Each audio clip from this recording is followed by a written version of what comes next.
예, 수험생 여러분 안녕하십니까? 예, 지금부터 2022년 이제 9급 회계학 해설 강의를 진행하도록 하겠습니다.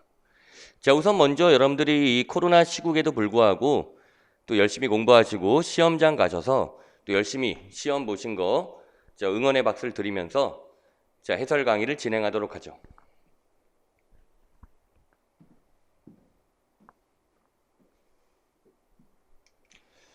자, 해설 강의를 이제 하기 전에 먼저 구성을 좀 소개할게요. 제가 총평은 따로 영상을 올렸으니까 총평은 좀 영상 올린 걸로 대체하도록 할게요. 재무회계가 14문제, 원가회계가 4문제, 정부회계가 2문제가 출제가 됐는데 요 형태가 좀 고착화되는 것 같긴 해요. 2021년 역시도 동일한 패턴으로 출제가 됐거든요. 근데 뭐 경우에 따라서는 뭐 지방직 같은 경우는 재무가 13, 원가가 5, 정부회계가 2문제가 나올 수도 있다는 거는 뭐 이렇게 얘기는 좀 드려볼게요. 계산 문제가 14문제, 이론 문제가 6문제로 출제됐어요. 뭐 일반적으로 계산형 문제가 70% 출제되니까 이 문제 형태와 관련돼서는 뭐 큰 이견이 없을 것 같네요. 조금 얘기를 드리면 전체적으로 좀 평이하게 출제가 됐다라고 말할 수는 있고요. 다만 3개에서 4개 정도의 계산 문제는 조금 그래도 제가 볼 때는 계산이 좀 복잡하지 않았을까 하는 생각도 좀 들어요. 그래서 이제 시험이 이제 끝나고 나서 뭐 또 많은 학생들이 좀 연락이 와서 뭐 점수 잘 받았다라고 하고 뭐 잘 받았으니까 연락도 왔겠죠. 예, 감사하다는 인사도 많이 했는데 한번 어떤 문제인지 지금부터 볼게요.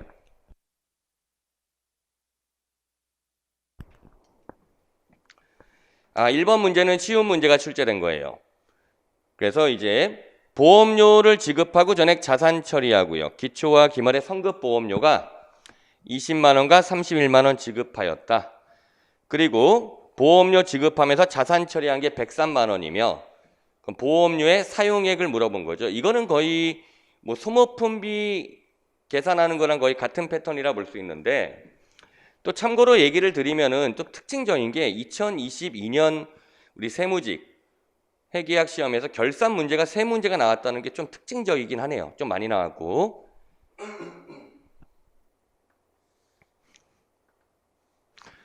그래서 우리가 뭐 선급 보험료, 선급 비용의 T 계정을 그리면 되죠. T 박스를. 자산이니까 차변에 증가하고 대변에 감소하겠죠. 자, 그래서 내 기초가 얼마냐면 20만 원, 기말이 31만 원이네요.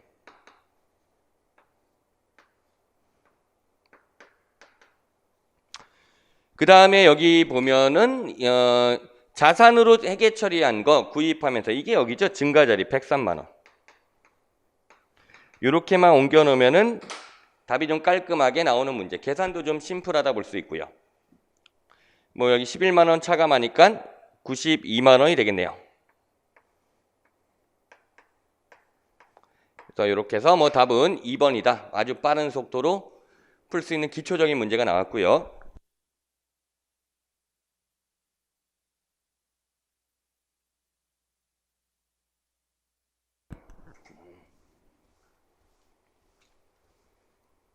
자, 2번 문제를 보도록 할게요. 자, 이번 문제는 수업 시간에 사실 강조를 많이 했던 문제, 그리고 또 나오면 반드시 나올 수 있는 문제의 유형이죠. 그래서 FVPL 금융자산과 FVOCI 금융자산, 그리고 지분 상품에 대해서 취득 시점, 그리고 평가 시점, 그리고 그리고 처분하는 시점에 대한 단기 손익과 기타 포괄 손익에 미치는 영향을 물어봤죠. 자, 먼저 FVPL 금융자산으로 분류해 볼게요.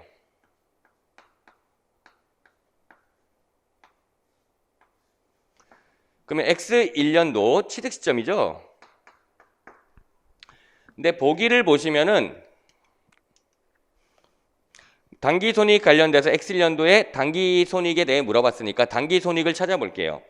취득 금액은 1,000원인데 매입 수수료 50원을 비용 처리하죠. FVPL의 경우 그러니까 50원만큼 비용으로 처리했으니까 단기 손익에 마이너스로 처리가 된 거예요.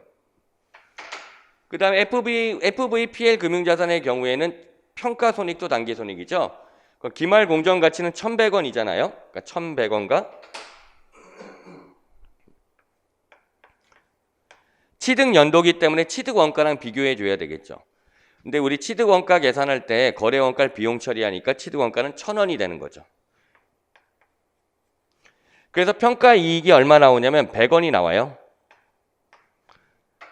그럼 둘에 합친 거잖아요. 거래 원가 50과 평가 이익 100원. 그래서 50원만큼 X1년도에 당기 손익이 증가한다는 얘기고요. X2년도는 처분과 관련 있죠. 1,080원의 처분이 이루어지네요. FVPL 금융자산 처분 손익 계산할 때 바로 풀어야 되겠죠. 처분가 1,080원과 기초공정가치와의 차이죠. X2년도니까 기초공정가치는 X1년도 말에 1,100원이 되잖아요.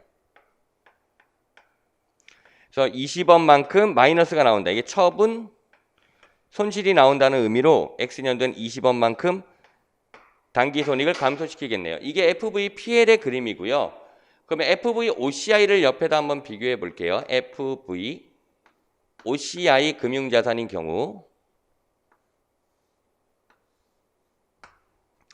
제가 푸는 거를 좀 보세요. 그러면 여러분들이 뭐 저한테 배운 분들은 뭐 이렇게 빨리빨리 풀 수 있다 하더라도 다른 강사분들한테 배운 그런 친구들은 아 이렇게 간단하게 풀 수도 있구나 이런 걸 확인해 볼 수가 있거든요. 자, FVOCI 금융자산 보신 다음 X1년도 자 일단 취득 원가는 저 거래 원가 50원이 포함된 1,050원이 뭐가 돼요? 취득 원가가 돼요. 그러면 기말의 공정가치는 1,100원이잖아요. 그럼 평가손익을 계산해 볼게요. 그럼 평가손익은 1,100원과 취득 연도니까 취득 원가인 1,050원가의 차이죠. 그래서 평가이익이 50이 나오고요. 이 평가이익이 OCI 금융자산이니까 얘는 PL로 처리되지만 전부 다 당기손익 그러니까 여기서는 OCI로 처리되겠죠. 기타 포괄손익.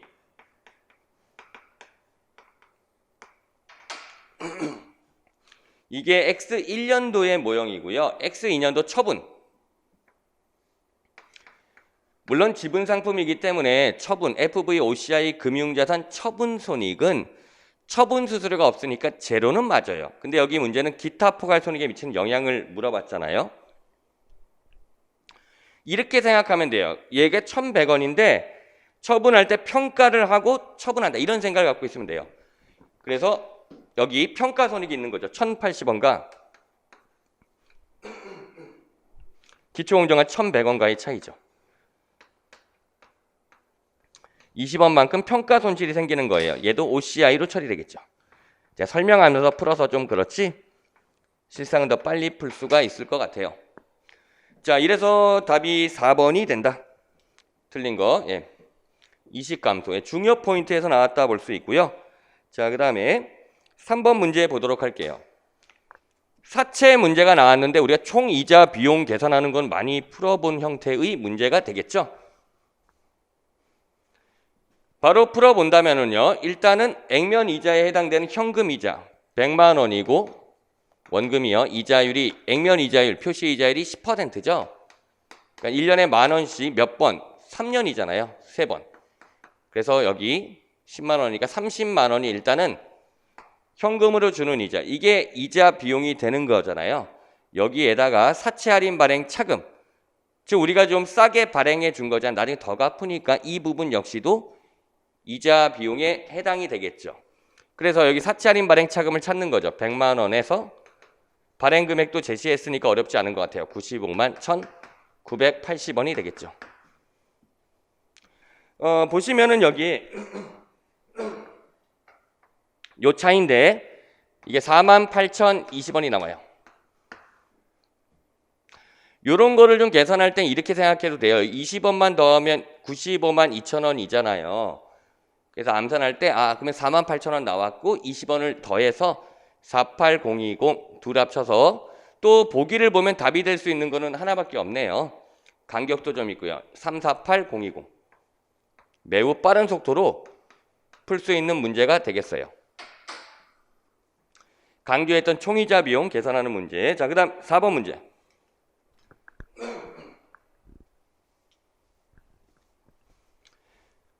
이제 말문제 같은 경우는 우리가 뭐 문제풀이 뭐 이론 전부 다 말문제를 대비하는데 말문제를 좀 집중적으로 제가 강의하는 그런 강좌가 있어요. 그 말문제 특강이라고 해서 재무회계 매핑 교재를 이용해서 강의가 진행되거든요.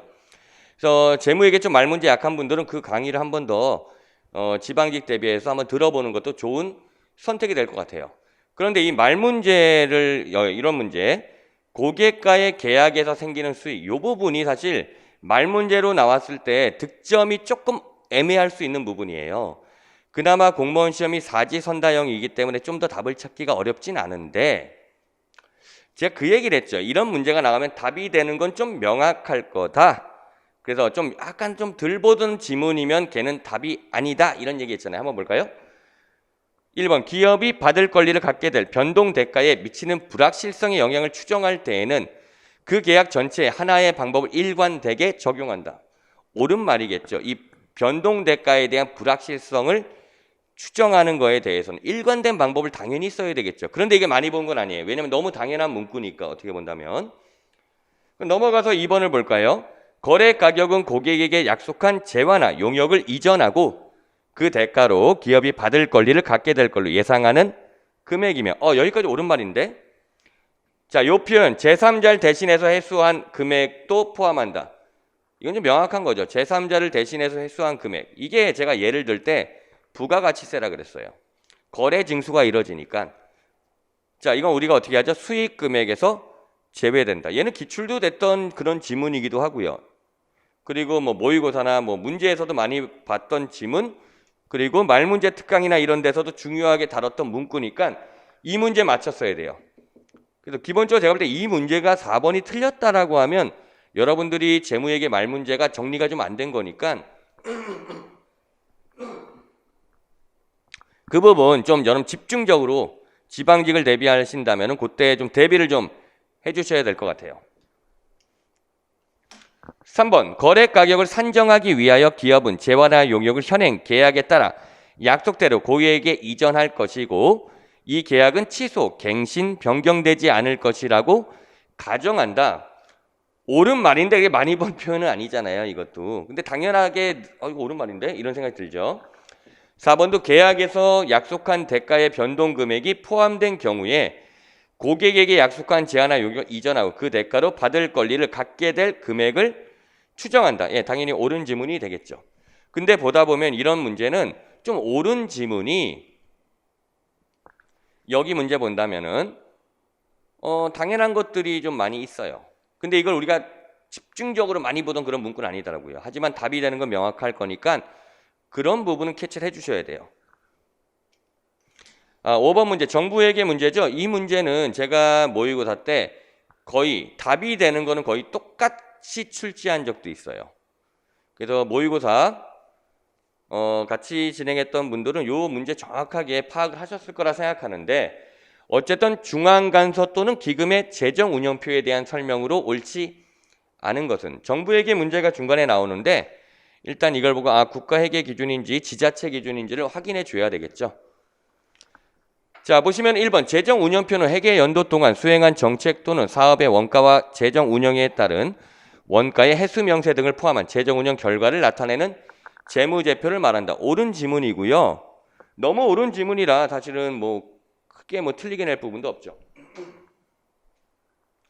2번은 좀 의미가 있어요. 왜냐하면 이 재정운영표가 중앙간서 또는 기금의 재정운영표. 한 가지 말씀을 더 드리면은 여러분들이 그러니까 정부회계는 이렇게 생각해요. 정부회계에서 아주 고난도 문제가 나온 게 아닌 이상 이 정도 난이도 문제가 나왔을 때 여러분들이 거기서 틀렸다는 것은 그건 노력의 부족이라고 생각해요. 개인적으로. 그러니까 정부회계는 다 맞춰야 된다.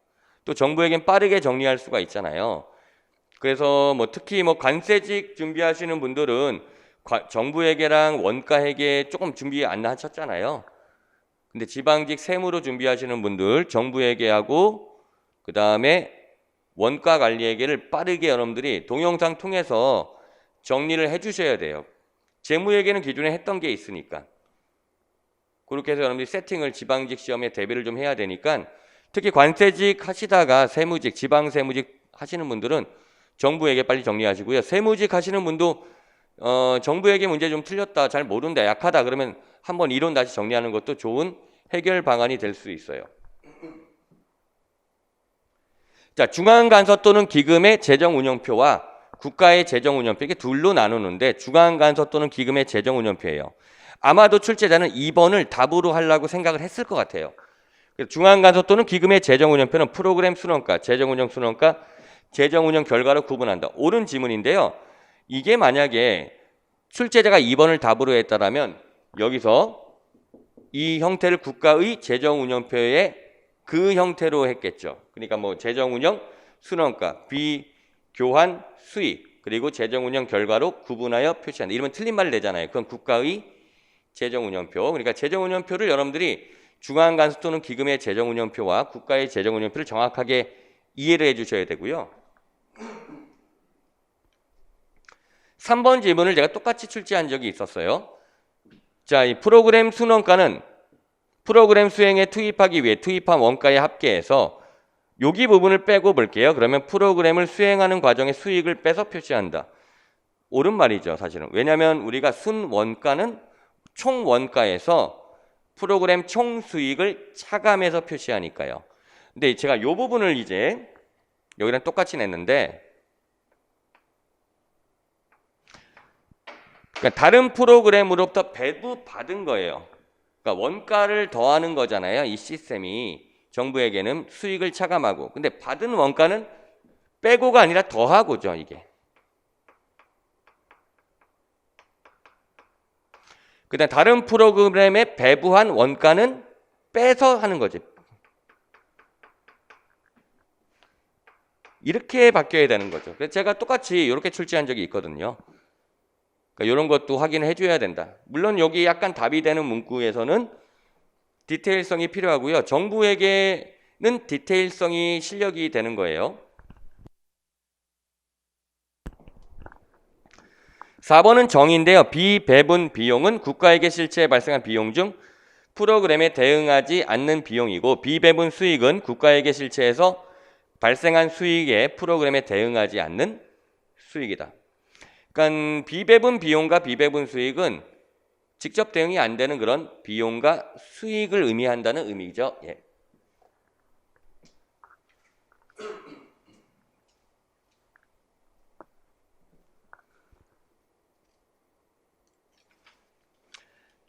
아, 6번 문제 우리 원가액의 문제 나왔는데 얘가 조금 계산이 다소 복잡할 수 있는 문제 중에 하나예요. 계산이 복잡하다. 근데 저랑 같이 이제 계산 비법 좀 연습해 보신 분들은 아주 쉽게 푼다라고 말할 수는 없지만은 어렵지는 않게 이 문제를 풀었을 것 같고요. 자, 이 문제는 이제 고저점법과 관련된 문제죠. 자, 그러면 여기서 고점과 저점을 설정해야 되는데 조업도를 기준하죠. 고저점법은. 조업도의 고점과 저점, 그러니까 저점은 2분기, 고점은 3분기가 되죠. 이걸 갖고 저와 고가 선정이 된 거죠. 얘네가 연립방정식을 세워야 되는데 제가 이거 팁을 좀 알려드렸죠, 사실은. 그러니까 여기 A, 연립방정식 안 세우고 푸는 방법인데요. 그러니까 단위당 변동비 말하는 거죠. A니까요. 이렇게 해라. 분모는 얘에서 얘를 빼라. 6,500에 4,000. 그러니까 바로 2,500. 분자는 얘에서 얘를 빼라. 바로 6만 원인 거 알잖아. 그럼 벌써 계산이 이렇게 쉽게 나온 거잖아요. 그리고 이 계산도 어려운 건 아니잖아요. 60, 근데 자릿수 나중에 맞춰도 돼요. 60 나누기 25. 자, 그러면 얘는 잠깐만. 2로 나오니까 50이고 4, 24가 나오네요. 자릿수 맞춰도 24가 돼요. 그러니까 여기서 24가 뭐예요? 단위당 변동비가 된다는 얘기죠. 이걸 갖고 이제 고점에다 대입을 하면 되는, 아니 고점보다 저점에 대입하는 게 좀 난데요. 왜냐하면 고점에 해도 되는데 저점이 금액이 좀 작으니까. 그러면 이렇게 되겠네요. 이 총원가 Y에 해당되죠. 22만 5천 원인데 4,000시간이잖아요. 조업도가 4,000시간 곱하기 A 24는 고정비 B야. 이렇게 되는 거잖아요. 또 뭐 계산이 어렵진 않아요. 얘도 자릿수만 맞출까요? 4, 4, 16, 96. 그러니까 96,000원이 돼요. 그럼 여기서 96,000원을 차감한 게 뭐가 되는 거예요? B가 된다. 다만 이런 거 계산할 때 조금 그래도 아주 간단한 계산은 아니니까. 그래서 계산을 하면 얼마 나오냐면 129,000원이 계산이 나와요. 그 원가 함수식은 이렇게 나오겠네. y는 24 x 플러스 129,000원이 나오고요. 문제에서 물어보는 건 어떤 거였냐면 5,500시간, 조업도 5,500. 그러니까 여기 x에다 5,500을 곱하면 되겠죠. 5,500을 곱하면 답이 나오는 거잖아요. 여기도 약간 계산은 복잡하겠네요. 55 곱하기 24를 해줘야 되니까요. 54, 20. 근데 계산을 저랑 같이 많이 했으면은 별로 이게 그렇게 힘들다는 생각 안 들거든요. 132. 그러니까 이게 얼마냐면 자릿수만 132,000원이에요. 132,000원. 여기 132,000원을 더한 게 답이 되겠네요. 그래서 답은 얼마냐? 26만 1,000원이 Y의 금액이 된다. 26만 1,000원. 답이 3번이 된다. 약간 계산은 복잡해요. 그러니까 이런 문제는 1분 정도의 시간 투자가 들어가야죠. 혹은 뭐 1분보다 좀 더 걸릴 수도 있지만은 말 문제나 계산이 간단한 거에서 시간 세이브가 있을 수 있잖아요. 자, 그 다음 문제 볼게요. 자, 이제 7번 문제 볼게요. 7번은 제가 볼 때 계산이 복잡한 형태의 문제는 아니에요. 선입선출법이고 기말재고와 매출원가를 물어보는 문제. 선입선출법인데 계속기록법. 이건 큰 의미가 없죠. 선입선출법은 계속기록법과 실질재고조사법이 동일할 테니까요. 그래서 데이터를 보고서 우리가 하시면 되는데 이런 문제는 먼저 수량부터 파악을 해주세요. 전체 매입 수량 20개, 30개, 20개, 그러니까 70개를 매입한 거죠.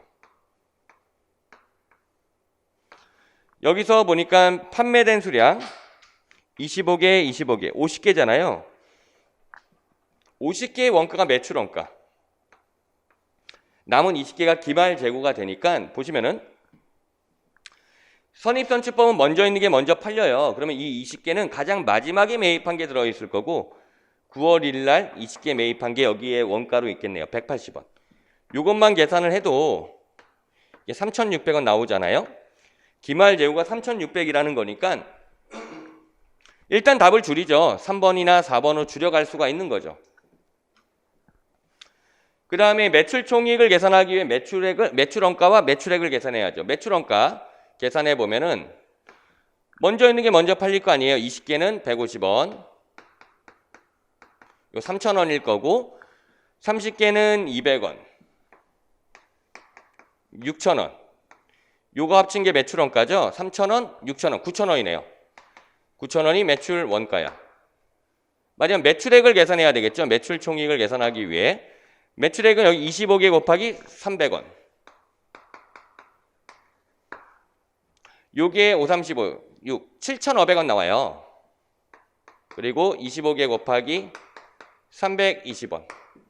요거는 7,500원에다가 아까 300원이 7,500원이잖아요. 25개에 300원.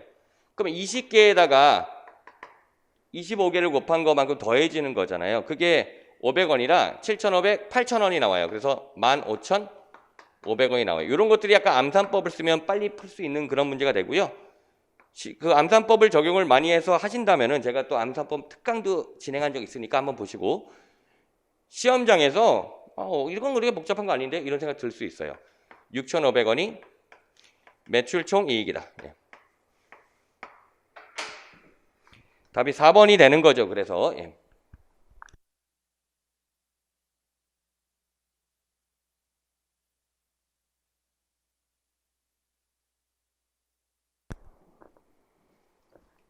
어, 8번 문제. 8번 문제도 약간 계산은 복잡할 수 있다라고 느낄 수 있는 문제인데 자료가 좀 나와 있고요. 보기 뭐 1번은 1월 1일 현금 12만 원 증가. 그러니까 이 거래로 현금이 얼마 증가하냐 이걸 말한 건데 그러면 순발행가액을 찾으면 되겠죠. 현금 증가액은. 그래서 1000주에다가 1번은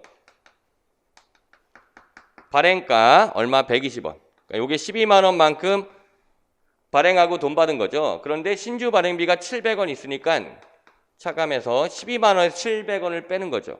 11만 9,300원만큼 자본이 증가한 거예요. 근데 보기는 12만 원이라 했으니까 틀린 말이 되고요. 2번은 신주 발행비에 대한 설명이죠. 주식 발행과 직접 관련된 지출들. 비용이 아니라 발행 금액에서 차감하니까 2번도 답이 아니라는 걸 바로 찾을 수 있고요. 3번은 7월 1일 자본금이 9만 원 증가. 7월 1일 3번은 이렇게 되겠죠. 그러니까 여기 자본금이 1000주고 여기 보시면은 액면을 곱하는 거죠. 자본금은. 1000주 곱하기 액면 100원. 10만 원의 자본금이 증가해요.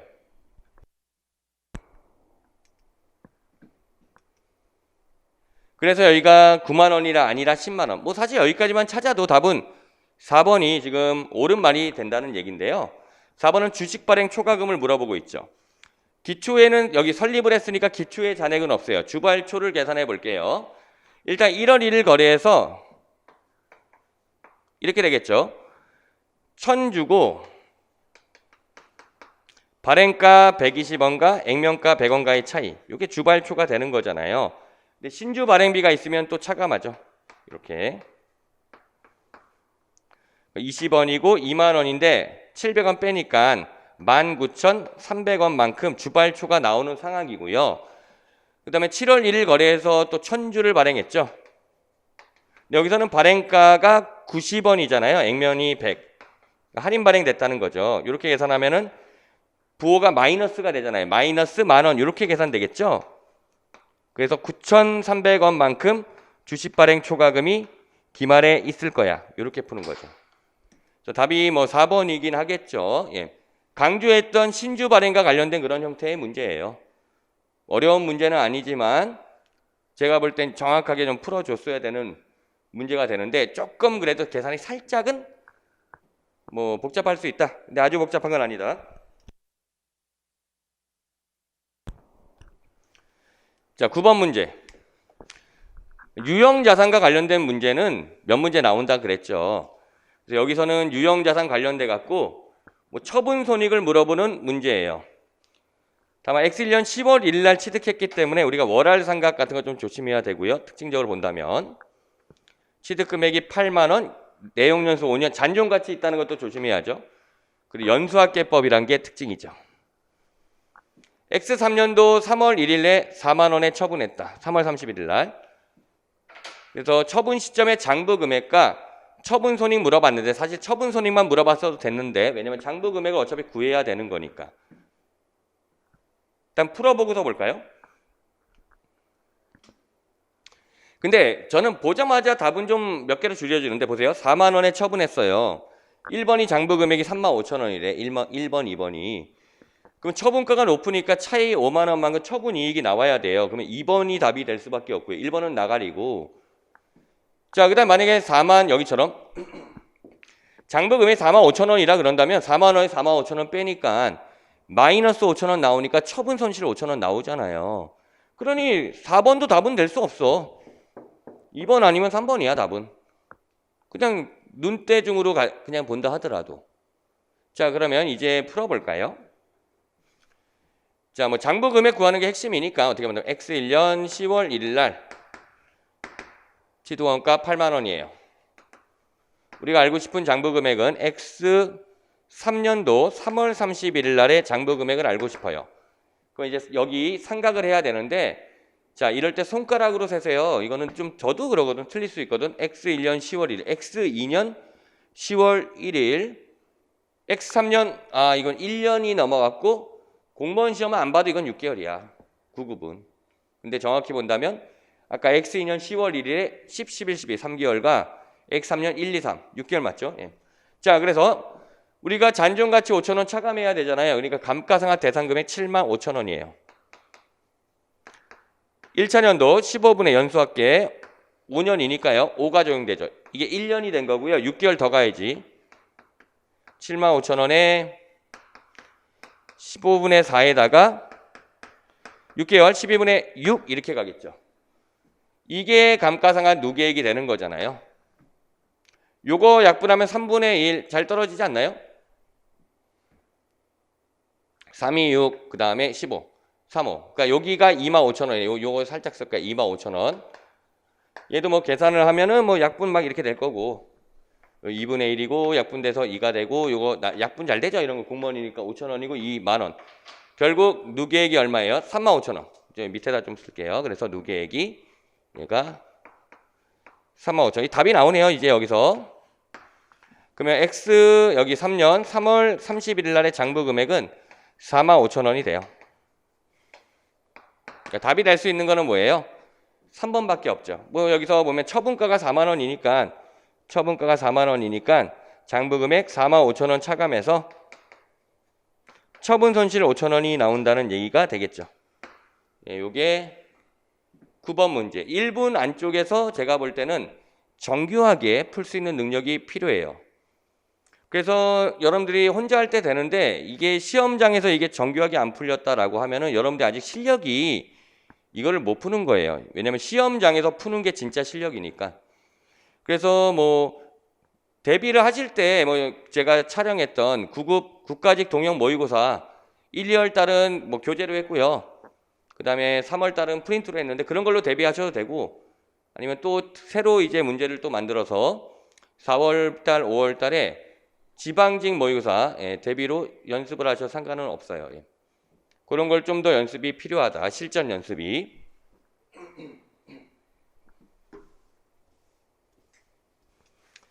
자, 이제 10번 문제 볼까요?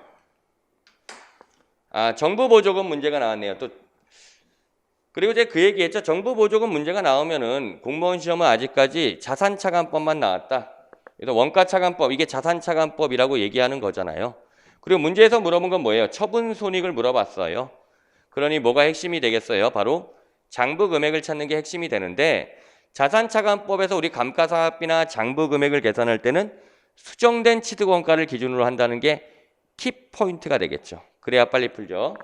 수정된 취득원가는 어떤 거예요? 바로 이 취득원가에서 보조금 수령액을 차감한 금액이 되겠죠. 그러니까 13,000원에서 130만 원에서 20만 원 차감한 110만 원이 수정된 취득원가가 되는 거예요. 얘를 기준으로 하자. 자, 그러면 감가상각비 먼저 계산해 볼까요? DP. 그러면 130만 원에서 보조금 수령액 20만 원 차감한 110만 원에다가 정해법인데 잔존가치 당연히 빼야지. 10만 원 차감하고 그다음에 4년 정해법이죠. 나누기 4년. 25만 원씩 상각이 된다는 거 알 수 있네요. 자, 장부금액 구해볼게요. 그러면 우리 수정된 취득원가 110만 원에서 출발하면 되죠. 그래서 누계액은 25만 원씩 감가상각비 합계. 얘는 월할 상각도 없어요. X1년도 초에 취득하고 X2년도 말이니까 X1, X2 두 번이 됐죠. 경과가 2. 50만 원이 떨어져서 장부 금액은 60만 원이 돼요. 얘를 얼마에 처분했다? 70만 원에 처분했다. 그렇다면 요 차이 플러스 10만 원이 답이죠. 이런 문제는 제가 강조를 드렸죠. 이런 문제는 플러스도 있고 마이너스도 있을 수 있기 때문에 여러분들이 부호를 정해주는 거 굉장히 중요하다라고 강조를 좀 드렸죠. 답은 그래서 1번이 되는 거고요. 왜냐면 여기 보시면 10만 원 손실도 있으니까 부호가 굉장히 중요하다. 실수를 안 해야 돼요. 시험장에서 내가 풀 때 이 문제가 뭐 약간 실수를 할 수 있지. 계산 미스라는 그런 실수가 있다면 그것도 실력이 온전하지 않다는 얘기거든요. 그런 것도 여러분들이 조금 더 문제를 풀어보면서 모의고사 강의는 이렇게 하세요. 일단 어느 정도 여러분들이 정리가 돼 있어요. 지방직을 제가 얘기 드리면 왜냐면 국가직 다음에 지방직 시험이 바로 있으니까. 근데 지방직이 하면은 세법이 지방세법 바뀌니까 지방세법 강의를 정리해야 돼요. 물론 지방세가 양이 많은 건 아니니까 부담이 아주 크진 않지만은 그래도 한 과목 더 해야 되는 그런 부담은 있는 거잖아요. 회계학은 국가직이랑 똑같아요. 공부하는 패턴은. 여러분들 이미 문제풀이나 이런 거, 문제집 이런 거 많이 풀어보셨을 거 아니에요. 그러니까 어떻게 대비하시냐면 모의고사 문제를 풀어보면서 내가 틀린 부분이나 잘 모르는 부분을 문제집이나 기본서를 보충하는 그런 방식으로 정리하시고요. 원가회계랑 정부회계 좀 정리 덜 된 분들은 그런 강의 보강해 주시고요. 그런 식으로 정리하는 게 가장 어떻게 보면 효율적이다 이렇게 말할 수가 있겠어요. 자, 11번 문제는 유형자산, 재평가 모형과 관련된 말문제가 나왔는데요. 재평가 모형과 관련된 문제, 제가 모의고사나 문제풀이에서도 강조했는데 제가 풀이할 때 이렇게 하죠. 우리 재평가 모형은 이 장부금액, 북밸류를 기준으로 한다 해서 여기를 장부 금액을 초과했을 때는 자본 항목인 OCI 기타 포괄 손익으로 처리하고 이 장부 금액 이하에서 변하는 거는 우리가 PL 단기 손익 처리한다. 그래서 우리가 계산 문제를 정리하는데 역으로 제가 이렇게 말해요. 근데 기준서의 문구는 이렇게 되어 있진 않다.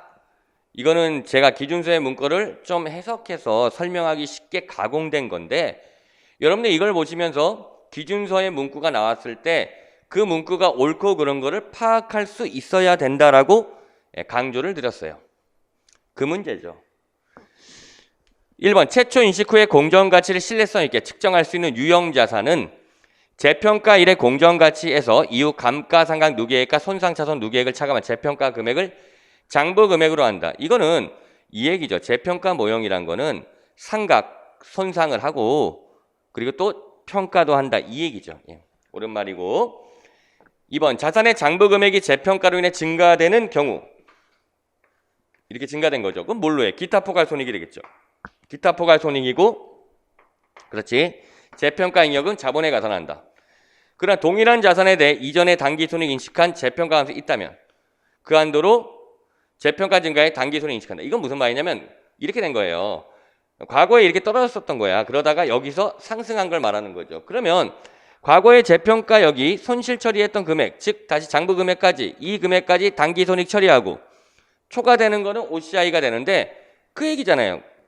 이전에 단기 손익으로 인식한 재평가 감소액이 있다라면 단기 손익으로 인식한다. 그러니까 2번이 옳은 말이고요. 3번이 답인데 얘를 잡아야죠. 3번을 보시면 이렇게 돼요. 장부 금액으로 인해 재평가 감소했다. 그러니까 이렇게 여기서 이렇게 떨어졌다는 거지. 그렇다면 이게 자산이 감소하면서 단기 손익 처리하니까 벌써 답 나왔네. 기타 포괄 손익이 아니라 단기 손익이다.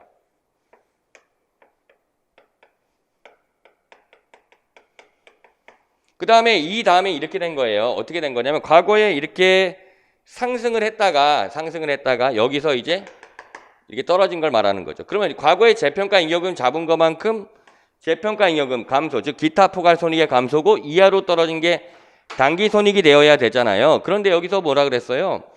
보시면은 그 자산에 대한 재평가 잉여금 잔액이 있다면 그 금액 한도로 재평가 감소액 단기 손익이 아니라 기타 포괄 손익이라 해야 되겠죠.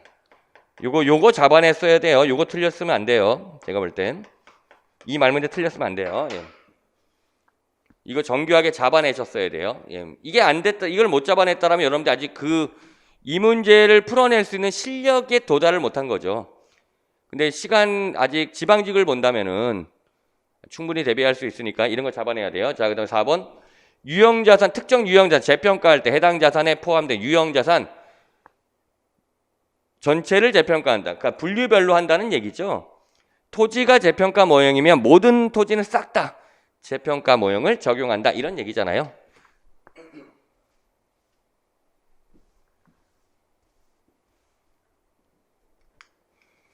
아, 12번. 자, 제가 이런 얘기를 했는데 말로 된 문제가 나온다라면 되게 중요한 파트가 있다. 그게 누구냐? 첫 번째가 무형자산이다. 그리고 두 번째가 물론 다른 재고나 유형도 나올 수 있지만은 특히 말 문제가 중요한 게 무형자산이다, 충당부채다, 개념체계다, 재무제표 표시다. 이 네 가지가 굉장히 말 문제가 중요하다 그랬어요. 여기도 충당부채를 물어봤죠. 절대 틀리면 안 되는 문제. 1번 충당부채로 인식되는 금액은 현재 의무를 보고기간 말에 이행하기 위해 필요한 지출에 대한 최선의 추정치이어야 한다. 되게 옳은 말이고 많이 본 지문일 것 같아요. 여기서는 틀리게 낼 게 이거밖에 없어. 보고기간 말 이거.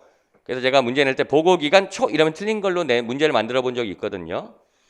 2번 지문 많이 봤죠? 미래의 예상 영업손실은 충당부채 인식하지 않겠죠. 미래에 발생한 손실을 미리 인식하지 않을 테니까요. 답이 3번인데요. 3번도 좀 얘기 드린 적 있는데 현재 의무를 이행하기 위해 필요한 지출 금액에 영향을 미치는 미래 사건이 일어날 것이라는 충분하고 객관적 증거가 있는 경우에는 그 미래 사건을 감안하여 고려하여 충당부채 금액을 추정하지 않는다가 아니라 추정한다. 그래서 제가 많이 강조했죠. 복구 충당부채에서 복구 비용을 우리가 추정하잖아요. 지금 시점에 만약 복구 비용을 추정할 때 100만 원이지만은 전문가들이 미래에는 원가에 대한 어떤 절감 효과가 생길 거야. 그래서 80만 원으로 예상돼. 그러면 우리는 80만 원으로 그 미래의 복구 비용을 추정한다. 이 얘기잖아요. 지금 이게. 미래 금액을 추정할 때, 그러니까 두 개를 조심해라라고 해서 둘을 묶어서 말문제 특강이나 아니면은 우리가 문제풀이에도 좀 설명을 드렸었던 부분이거든요. 미래의 예상 영업손실은 아직 발생 안 한 거니까 충당부채 인식하는 건 아닌데 이 미래는 다른 미래다. 우리가 추정을 할 때, 충당부채 금액을 추정할 때는 미래 사건을 감안해서 충당부채의 금액을 추정한다. 이 얘기죠. 4번도 뭐 당연한 거죠. 화폐의 시간 가치가 중요하면 당연히 현재 가치로 평가하겠죠. 아, 절대 틀리면 안 되는 문제. 마찬가지예요. 이 문제 틀리셨으면 아직도 말 문제가 정리가 안 됐다. 이렇게 볼 수 있어요. 13번. 뭐 이런 류의 문제들이 많이 나왔기 때문에 좀 더 문제가 쉬워졌다 볼 수 있어요. 여기가 기말수정 붕괴가 누락된 것의 발견하였다. 기말수정 붕괴가 단기 순이익에 미치는 영향이라고 물어보고 있네요. 그러면 이건 기말수정 붕괴를 물어본 거니까 바로 하면 되겠죠. 첫 번째, X1년도 7월 1일 1년치 보험료 12만 원 현금 지급. 전액 선급 보험료. 이 말이 중요하죠. 자산 처리가 됐다. 그러면 결산에선 비용으로 처리하겠죠. 그러니까 단기 순이익의 마이너스 효과고요. 비용이란 건 기간 경과분이에요. 12만 원이고 여기 12분의 6개월인데 뭐 이건 너무 기초적이긴 하지만 이 6개월은 기간 경과분이니까 X1년도 7월 1일부터 X1년 12월 31일까지의 6개월이긴 하죠. 이렇게 해서 얼마에 6만 원 마이너스가 되는 거죠. 보세요. 두 번째는 또 쉬운 거네. 1월 1일 X1년 1월 자산으로 계산된 소모품 20만 원 중 기말에 보유하는 게 소모품이 10만 원이야. 그러면 여기 사용분인 그 차액 10만 원만큼 비용 처리할 테니까 단기순이익에서 마이너스 하겠죠.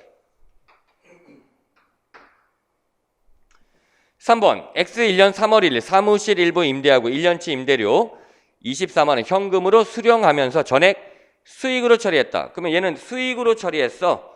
결선에서 뭘로 바꾸지? 내년에 속한 부분을 선수 수익, 부채로 바꿔줘야 되겠죠.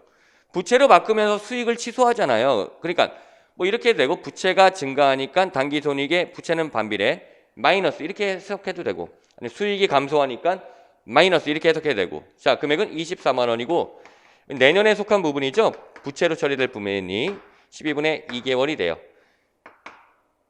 자 그래서 여기는 2만 원 그러니까 4만 원 마이너스가 되겠네. 토탈 얼마예요? 20만 원만큼 단기순이익이 감소될 거야. 절대 틀리면 안 되는 결산 문제예요. 제가 3월 달에 이제 새로 시작하는 학생들 기본 이론 강의를 뭐 온라인 촬영을 안 하고 실강으로 진행하고 있기 때문에 현강에서 학생들이 지금 처음 배우는 학생들이 있거든요. 그래갖고 지금 우리가 중간 정도 진도가 나갔어요. 정확하게는 무형자산까지 나갔거든요. 근데 그 학생들한테 이제 풀어보라고 했어요. 우리가 풀 수 있는 문제가 배운 데에서 6문제. 결산이 3개나 나왔으니까. 그러다 보니까 그 학생들이 결산 문제를 전부는 아니지만 절반 이상 학생들이 이런 문제를 정확하게 이렇게 풀고 있거든요. 예. 기초적인 문제다. 예.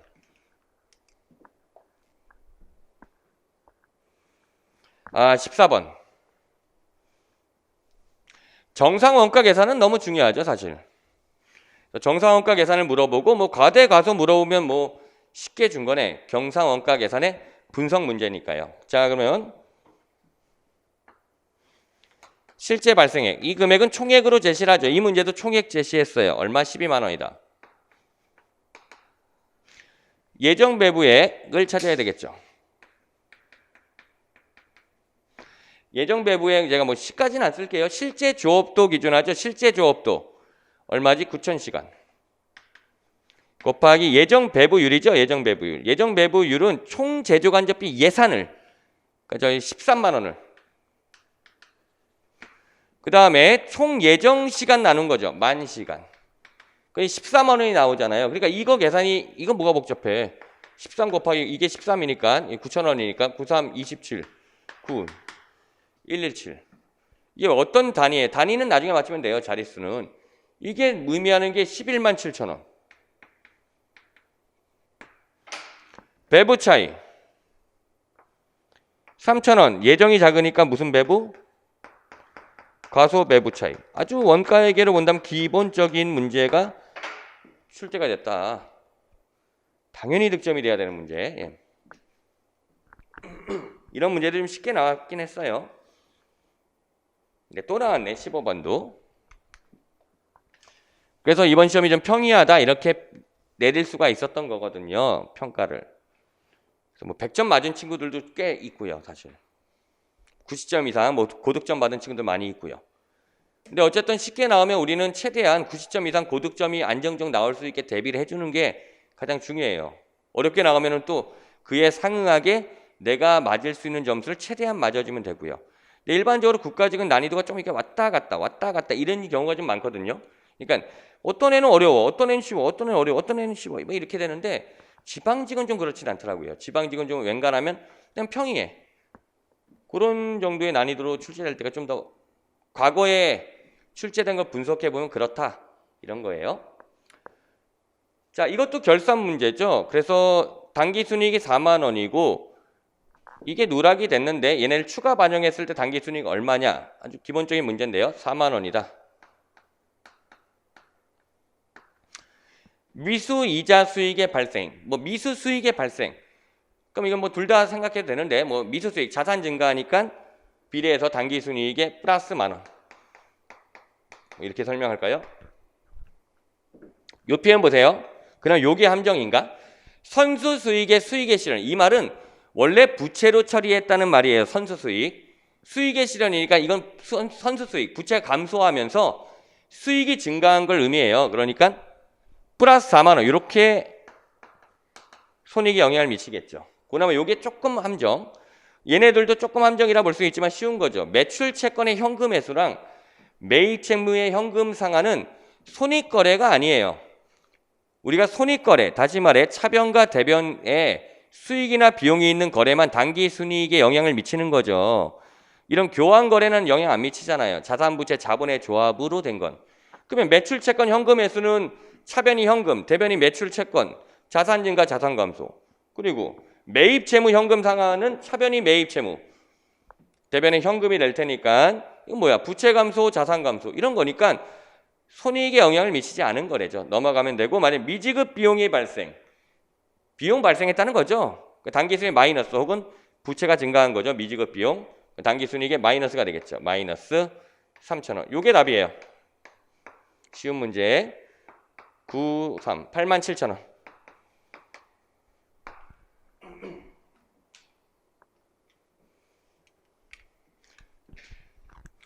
자, 정부에게 이제 두 번째 문제가 나왔네요. 계산 문제로 나오긴 했지만 아주 우리가 많이 대비했던 가장 많이 출제된 형태이기도 하죠. 재정운영표에 대한 개념이죠.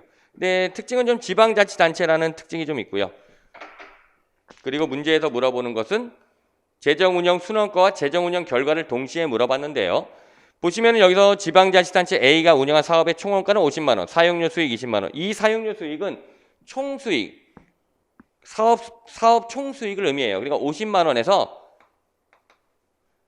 20만 원 차감하겠죠. 원가에서 수익 차감해서 30만 원이 사업 총 원가가 된다는 얘기죠. 여기서 관리 운영비를 가산해야 되겠죠. 10만 원 가산. 그리고 여기서 보면은 사업과 관련 없는 처분이 이게 비배분 수익이 되겠죠. 이자 비용, 비배분 비용이 될 거고요. 얘네들 수익은 이제 차감하고 5만 원 차감하고 비용은 가산하면 되겠죠. 여기까지 계산한 거. 이게 재정운영 순원가가 되는 거죠.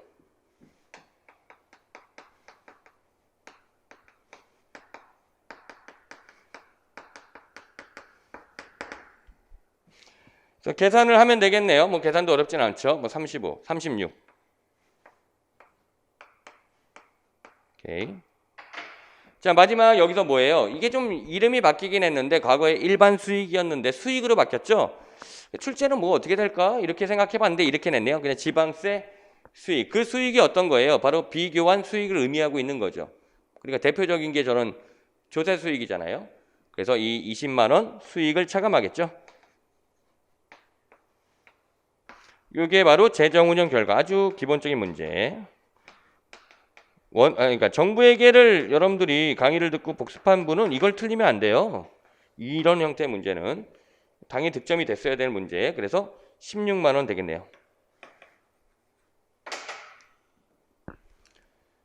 36만 원, 16만 원. 이 문제도 절대 틀리면 안 되는 문제로 보이네요. 자, 그 다음에 17번 문제 볼게요.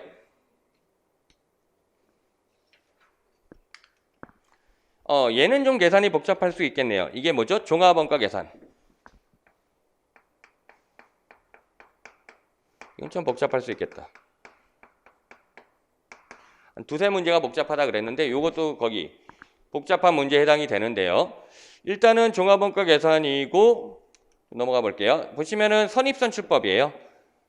근데 여기서 물어보는 게 완성품 원가니까 이건 끝까지 계산을 다 해라 그랬고요. 그리고 재료비와 가공비 역시도 재료비는 공정초, 가공비는 공정 전반에 걸쳐 발생해. 그러면은 재료비와 가공비의 완성품 환산량을 따로 구하고 단가도 따로 구하니까 이거는 9급에 나오긴 계산이 사이즈가 좀 큰데 이렇게 볼 수도 있는 문제. 그래서 모의고사를 낼 때는 제가 이 얘기했죠. 이런 류의 문제 2번 정도 출제했고요. 3월 모의고사에. 그래서 기말재용품의 원가를 구하는 문제로 출제를 했는데 그때 제가 다시 설명했잖아요. 완성품 원가를 물어볼 수도 있으니까 완성품 원가도 대비해라. 필기하신 분들 반드시 있을 거예요. 자, 그러면은 이제 재료비와 가공비 완성품 환산량 구해볼게요. 그러니까 선입선출법이니까 완성을 두 축 나누죠. 그래서 보니까 뭐 T계정까지 안 그려도 되는 기초가 1000개, 착수가 4000, 완성이 3000개고 기말이 그러면 2000개라는 얘기잖아요. 이게 차변에 5000, 3000 빼면 기말이 2000개라는 얘기죠.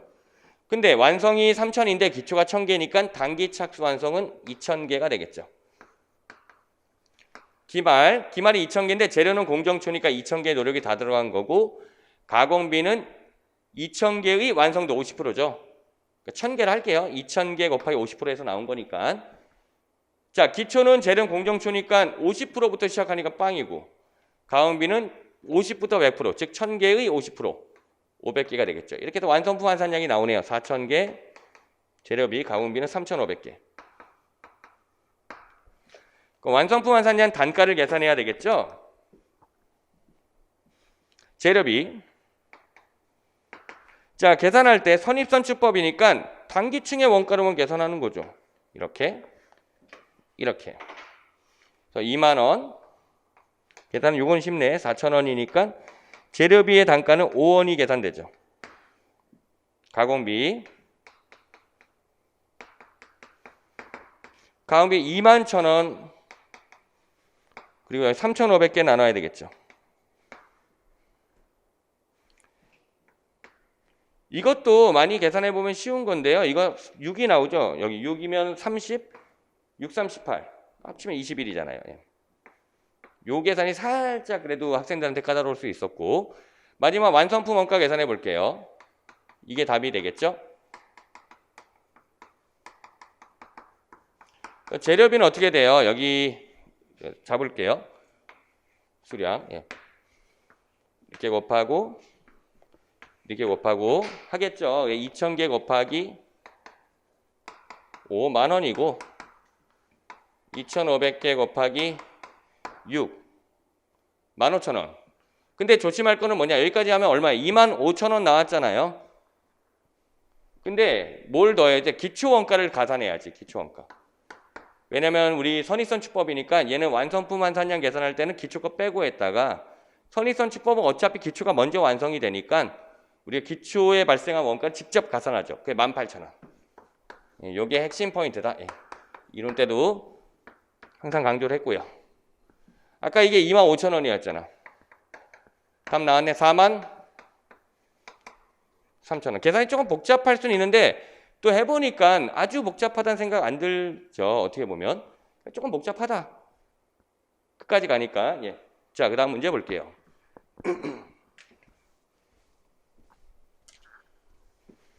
제가 푸는 거 잘 보세요.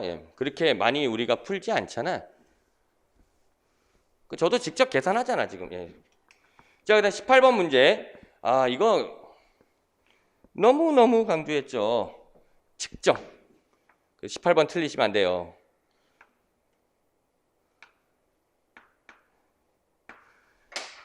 개념체계 측정 이 부분이 개정이 됐다. 2020년도에 개정이 됐는데 공무원 시험에 별로 안 나와서 그닥 7급하고 지방지 한 번씩 나왔거든요. 이 부분은 매우 중요하다. 개념체계 하면은 질적 특성, 그 다음에 측정 이 두 가지가 양대 산맥 둘이 중요하다. 그래서 제가 이제 뭐 공식 노트 이런 데서도 많이 그걸 정리했잖아요. 예. 공식 노트로도 재무회계 충분히 정리되니까 마무리할 때 그걸로 하셔도 충분하고요. 자, 볼까요? 자, 1번 자산을 취득하거나 창출할 때 역사적 원가는 자산의 취득 또는 창출에 발생한 원가의 가치로서 정의를 말하고 있네요. 자산 취득 또는 창출하기 위해 지급한 대가와 거래 원가를 포함한다. 역사적 여기 이 문제도 제가 이런 뭐 문제도 만들어 봤지만은 이 문제 당연히 거래 원가를 물어본 거죠. 역사적 원가와 현행 원가는 유익 가치라 이 거래 원가를 반영하는 거죠. 2번 중요한 표현이죠. 사용 가치와 이행 가치는 시장 참여자의 가정보단 기업 특유의 가정을 반영한다. 옳은 말이죠. 사용 가치와 이행 가치는 기업 특유 가치잖아. 기업마다 다른 가치잖아. 동일한 자산이라 할지라도. 예. 반면에 공정가치 같은 경우는 기업 특유 가치가 아니잖아요. 3번 공정가치는 부채를 발생시키거나 인수할 때 발생할 거래 원가로 인해 감소하며 부채의 이전 또는 결제에 발생할 거래 원가를 반영한다. 틀린 말이죠. 공정가치와 사용가치는 이 거래 원가를 반영하지 않죠. 유출가치이기 때문에요. 답이 3번 명확하고요. 4번 현행 원가. 측정일 현재 동등한 자산의 원가로서 측정일에 지급할 대가와 얘는 유익가치니까 그날에 발생할 거래 원가가 포함이 돼야 되겠죠. 출제자는 이 거래 원가의 처리를 물어보고 싶었던 것 같아요. 예. 근데 이게 우리가 굉장히 많이 모의고사에서 다뤘고 강조를 했던 부분이라 당연히 이거 18번 득점을 했어야 될 것 같고요. 자, 그 다음에 19번. 19번은 약간 이것저것 섞여 있는 문제지만은 또 주요 포인트에서 나왔어요. 그래서 이것저것 섞였던 문제가 오히려 더 쉬울 수도 있거든요. 자, 보시면 1번 무형자산의 상각 방법은 자산의 경제적 효익이 소비될 걸로 예상되는 형태를 반영한 방법 맞고요. 다음 그 형태를 신뢰성이 결정할 수 없으면 정해법을 사용하는 거죠. 2번 부동산 보유자가 부동산 사용에서 부수적인 용역을 제공하는 경우가 있다. 전체 계약에서 그러한 용역의 비중이 경미하다면 자, 이건 어떤 거예요? 자, 우리가 투자 부동산에서 용역도 같이 제공되는 거죠. 그래서 용역의 제공이 이 용역의 비중이 중요하다. 그러면은 자가 사용 부동산 보는 거고요. 이렇게 용역의 비중이 경미하다면은 얘는 우리가 뭘로 보는 거예요? 바로 투자 부동산 보는 거죠. 근데 여기는 자가 사용 부동산 분류한다고 했으니까 답이 2번이고요. 이거 중요하잖아요. 투자 부동산 식별 쪽에 있잖아요. 그래서 용역의 제공에 대한 얘기고 강조했잖아요. 용역이 제공이 중요한 게 호텔업. 용역의 제공이 중요하지 않은 게 임대업, 보안과 관리 용역 뭐 이렇게도 얘기했었죠. 3번은 유형자산 얘기죠. 정기적인 종합 검사 과정에서 발생하는 원가. 이 경우는 인식 기준의 충족 여부에 따라 한다 그랬잖아요. 그래서 충족이 되면 유형자산 장부 금액에 포함하여 인식한다. 이 말이 자산 처리한다는 얘기죠. 4번 재고 자산을 순실현 가능 가치로 감액하는 평가 손실, 모든 감모 손실. IFRS는 얘네들 모두 다 당기손익, 비용으로 인식한다. 19번도 당연히 득점이 돼야 될 것 같아요. 자, 물론 뭐 실수나 이런 게 제한된 시간에서 뭐 실수나 이런 게 해계약은 나올 수 있기 때문에 이렇게 쉽게 나왔다 하더라도 어느 정도 득점은 좀 나와야 돼. 그래 최소 85점은 나와야 돼. 최소예요. 이건 최소. 최소한. 뭐 100점 나와야 되는 거고 어떻게 보면 95, 90. 더 받을 수도 있겠지만은 최소한 85점 이상은 득점이 돼야 된다. 이렇게 쉽게 나왔으면은 최소한이라고 얘기했어요. 최소한. 그래야 어쨌든 뭐 다른 과목들이 좀 있긴 하지만은 여러분들이 이제 합격에 가는 그 문을 열 수가 있다는 얘기죠. 자, 마지막 20번 원가 회계 문제고요. 예, 얘는 결합 원가 계산 문제고요. 결합 원가 계산 문제 중에 좀 특이하게 보통 순실현 가능 가치가 많이 나오는데 얘는 판매 가치법. 근데 판매 가치법은 오히려 더 쉬운 거죠. 판매 가치의 비율로 결합 원가를 배부해야 된다는 얘기니까요. 우리가 판매 가치를 계산해 볼게요. 이 문제도 계산은 살짝 복잡할 수는 있어요. 이 문제도 살짝 계산 복잡. 이렇게 해서 세 문제 정도가 약간 계산이 복잡할 수 있더라. 근데 아주 복잡하진 않아요. 얘도. 보시면은 여기 4,000kg예요. 근데 A와 B, 연산품 A의 B의 판매 가치를 계산해야 되겠죠. 4000kg이에요. A에 3대 2의 비율이니까 전체를 5분의 3이 A에 들어가는 거고요. 반대로 4000kg 중에 5분의 2는 B에 들어간다는 얘기예요. 그 다음에 킬로그램당 판매 가격이 나왔죠. 그래 킬로그램당 A는 40원, B는 60원이에요. 이걸 계산하면 돼요.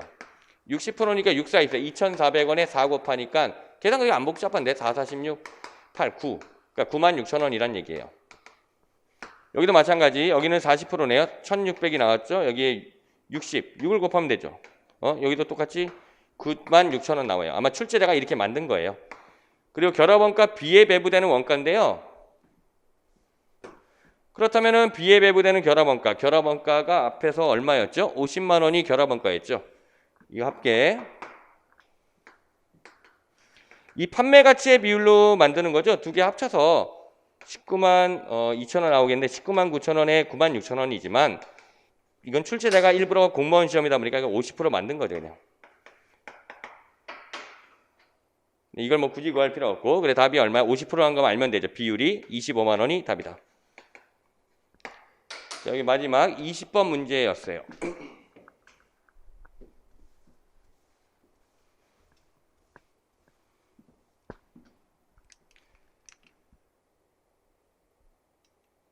자, 여기까지가 이제 우리 2022년 세무직 구급 회계학 해설 강의였고요. 마지막으로 좀 얘기를 좀 간단하게 드리면은 여러분들 어찌됐던 어려운 환경 상황에서도 시험 보시느라 수고 많으셨다는 말 다시 한번 강조드리면서 중요한 건 이런 거예요. 내가 이 시험을 잘 봤던 내가 잘 보지 않았던 결론은 나는 어차피 또 이건 과거가 됐고 매몰원가고 내가 부족한 게 있다면 그 부족한 걸 좀 더 보완해서 이제 남은 지방직 시험을 대비하는 게 우리의 일이 된다고요. 그러니까 여러분들이 부족한 부분을 잘 여러분들이 확인한 다음에 혹은 잘 봤다 그래서 자만할 것도 없고 또 마찬가지로 또 실수하지 않도록 좀 대비를 좀 해줘야 돼요. 그러기 위해서는 여러분들이 최소한 회계학을 뭐 우리 국가직이랑 동일하다 할지라도 어떤 감을 유지할 수 있는 그런 역할이라든지 아니면 내 부족한 부분을 보완하는 능력은 굉장히 중요하니까 그런 부분 좀 보완을 좀 더 강조 드릴게요. 자, 이렇게 강의를 마치도록 하죠. 예, 수고하셨습니다.